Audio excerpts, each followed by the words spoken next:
Shalom Bapak Ibu Saudara-saudara yang saya kasihi.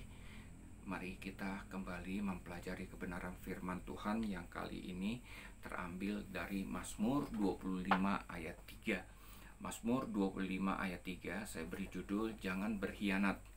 Mazmur 25 ayat 3 saya akan bacakan. Ya, semua orang yang menantikan engkau takkan mendapat malu. Yang mendapat malu ialah mereka yang berbuat khianat dengan tidak ada alasan.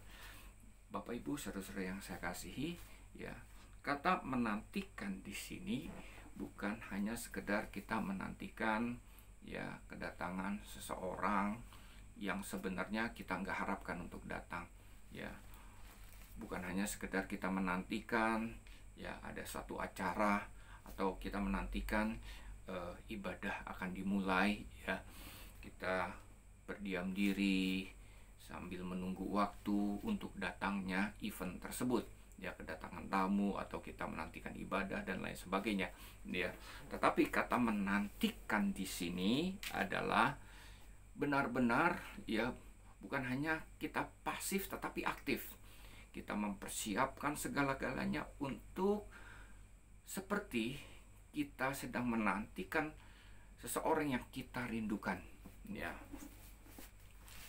Kita rindukan, yang kita nantikan di sini adalah Tuhan. Dia berjanji akan datang kembali second coming untuk menjemput kita. Yang pertama adalah orang-orang yang mati di dalam Tuhan, kubur mereka akan terbuka, lalu kemudian mereka akan bangkit menjemput Tuhan, menjemput Tuhan, ya, ikut dalam perjamuan kawin anak domba. Kemudian kita yang hidup, yang hidupnya benar-benar sebagai orang percaya kepada Tuhan, sudah lahir baru, kita pun juga akan diangkat Tuhan ikut dalam perjamuan kawin anak domba.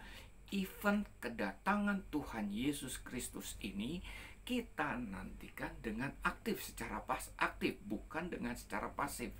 Kita menantikan seperti seolah-olah kita diam, lalu kemudian kapan Tuhan datang sambil bertanya-tanya seperti itu. Tetapi kita harus aktif. Bagaimana kita aktif dalam menantikan Tuhan Yesus datang kedua kali? Bukan berarti kita harus melakukan ibadah ritual yang terus-menerus menyembah Tuhan sampai Tuhan Yesus datang kedua kali, ya. Bapak Ibu saudara-saudara yang saya kasihi, ketika kita menantikan seseorang raja datang, ya, kita sudah mempersiapkan segala sesuatunya, ya. Kita persiapkan makanan, kita persiapkan karpet merah, kita persiapkan segala sesuatunya, kita benahi Bapak Ibu, ya. Nah, demikian juga ketika kita menantikan Tuhan Yesus datang kedua kali. Hiduplah sebagai orang percaya sungguh-sungguh yang hidupnya mengandalkan Tuhan, menantikan pengharapan untuk kehidupan kekal. Dan kita hidup menjadi berkat, hidup yang dipakai oleh Tuhan, hidup yang sesuai dengan rencana-rencana Tuhan, bukan kehendak kita lagi. Dan orang itulah orang yang sungguh-sungguh menantikan kedatangan Tuhan Yesus yang kedua kali. Karena dia tahu pada waktu dia bekerja di ladang Tuhan, pada waktu dia giat melaksanakan apa yang Tuhan perintahkan di dalam kehidupan dia, maka disitulah Tuhan datang kedua kali dan dia siap diangkat. Jangan berkhianat. Karena firman Tuhan katakan yang berbuat khianat dan tidak ada alasan, dia akan mendapat malu, ya. Mungkin kita sebagai orang percaya, kita tidak murtad, kita tidak berkhianat dengan kehidupan kekristenan. Kita hidup sebagai orang-orang benar, kita datang ke gereja, ya, kita membayar persepuluhan, ya, kita melayani Tuhan, kita sebagai worshiper, kita sebagai pengkhotbah, kita sebagai gembala dan lain sebagainya. Tetapi Bapak Ibu saudara-saudara yang saya kasihi, yang mendapat malu adalah orang-orang yang berkhianat. Artinya apa? Orang-orang yang hidupnya tidak sungguh-sungguh mengandalkan Tuhan. Karena apa? Dia tidak sungguh-sungguh percaya bahwa Yesus adalah Tuhan dan Juru Selamat. Ketika ada masalah, dia mengalami ketakutan dan dia mengalami kekhawatiran. Dan dia berusaha mencari jalan dengan kekuatannya sendiri, ya. Seperti hidupnya seolah-olah tidak ada Tuhan. Banyak orang-orang seperti itu, ya. Di dalam kehidupan kita mungkin juga kita seperti itu, ya, mengalami ketakutan dan mengalami kekhawatiran.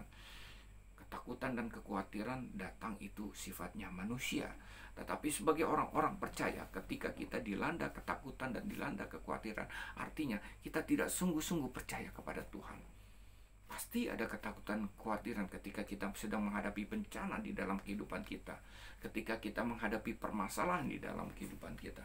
Tetapi sebagai orang-orang percaya, Tuhan selalu mengingatkan kita bahwa Tuhan yang kita sembah tidak pernah meninggalkan dan membiarkan kita. Sehingga Bapak Ibu saudara-saudara yang saya kasihi, kita cukup terhibur dan kita membuktikan janji-janji Tuhan digenapi di dalam kehidupan kita.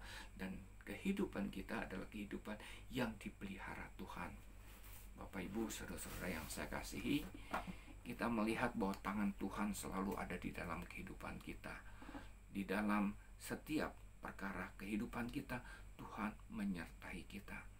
Bapak Ibu saudara-saudara yang saya kasihi, jangan sampai kita dilanda oleh ketakutan dan kekhawatiran yang membuat hidup kita menjadi tertekan atau stres, seolah-olah kita